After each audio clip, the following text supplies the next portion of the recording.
Good afternoon, creative warriors. Thank you for joining me this afternoon, or whenever it is you watch these, because these are recorded. So I hope that you're able to watch it at some point later on. Um, let's see, what am I missing? Oh, missing backdrop. So let's do this. Backdrop. A backdrop. We have backdrop. We have backdrop. Excellent. Okay. Fantastic. All right. Shameless plug. Shameless plug. So welcome to the Warrior's Pen, episode 10. Today's episode, season 1, episode 10. Today's episode is endurance beats talent. And I know a lot of people don't agree with that, but I just want you to bear with me while we go through this, okay? So, talent excites, right? If you see someone who's talented, you go, wow, it's like amazing. It excites you. You're in awe of the ability. But talent is very much like a flash in the pan. It's like an explosion. Endurance wins, and we all know the story of the tortoise and the hare. We all know slow and steady wins the race.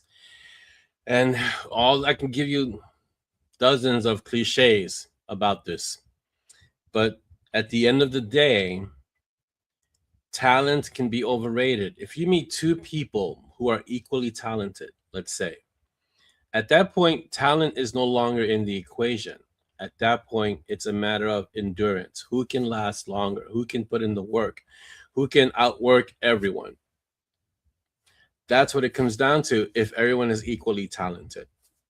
And this is really important. It's a really important concept because we have a tendency to make concessions to talent, to look at people who are talented and say, I could never do what they do. But it's not a matter of just having the talent. It's also important to be able to have the endurance to keep going. And when it comes down to this writing, at least, well, the creative endeavor, right? And I focus on the writing because that's what I do at, right? The endurance is really, really, really important. I have a lot of author friends who started at the same time I did, but they didn't have the same amount of endurance, and so they haven't written as much as I've written, or they don't write any longer, or life really got in the way. And so, and this is just a natural thing. This is not a humble brag. It's not a brag at all. It's just that in some cases, the skill, I want to say the skill of endurance, just the ability to have endurance is so important.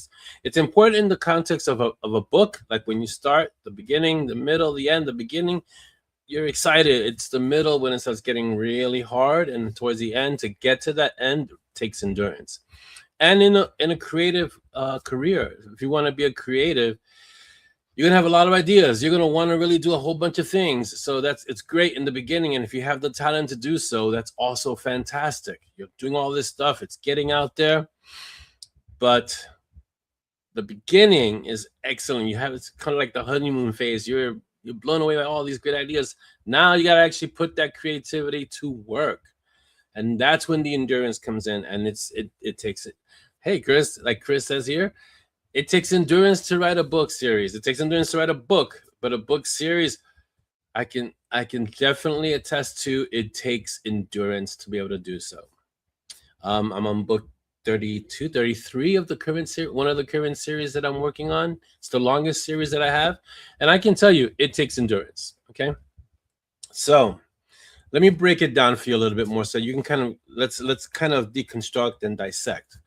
So it's a long campaign. Think of it like warfare, right? So in the Warrior's Pen, in these episodes, we merge writers, right? The warrior philosophy with writing discipline, and we kind of blend the two to get to where we want to get to. So in a long campaign, like let's think a military campaign, right? Or take the concept of a military campaign, but we're going to apply it to writing. A talented writer who quits produces nothing. So he can have all the talent in the world. He could be the most talented writer in the world, in fact. But if he doesn't produce, who quits in the middle of every project, and I know a lot of writers who have unfinished books in their drawers, right, or their trunk novels. If you quit midway, you don't produce anything. It's not good. I mean, you can be talented, but it's not good. But if you're an average writer who persists, you produce books. And so I'm going to put myself in that category of the average writer, right? If you're an average writer and you persist, you have the endurance, you produce the books. Your books, each book that you write builds your skill, and the skill that you get from each book that you write, it compounds. So let me say that again so you can kind of grasp it. A talented writer who quits halfway or 3/4 of the way or at the beginning and then starts something new produces nothing. Just, you have the talent, but you're not doing anything with it. An average writer who persists produces books, and those books build skill, and that skill compounds. And if you write books and let's say you're persistent enough to write one book, and then you have readers, like Chris says, if you have readers who love your writing or who enjoy your writing and you don't continue, you lose your readers. So it's really important to have the endurance. Know going in that this is going to take work and it's going to take endurance to do so. Okay. So let's get to the nuts and bolts and let's apply it. Okay. I'm going to give you the application because these aren't long videos. These are short because I want you to be able to take action on this. So the application, you want to track how many days you've written. You want to track how many words you've done on those days. You want to track how many drafts you've finished. Okay. I'm not talking about when the muse hits and you have these inspiration spikes. I want you to measure the most important part of this writing adventure, consistency. So let me go back. These are the things you track, and these are the things you work on, and these are the things that you improve. You want to track how many days you've written. Why? Because each day that you write, each day that you can mark on your calendar, I wrote that day, I wrote the next day, it starts to build on itself, and you start getting that momentum. You want to track how many words you've written, because amazingly, the more you do this, the easier it gets to have 500-day words, 1,000-day words, 2,000, 3,000, 4,000, 10,000, and it doesn't feel like a slog because you start getting really good at this. Okay, and especially if you're getting into your story and you enter that flow, the words will just come out.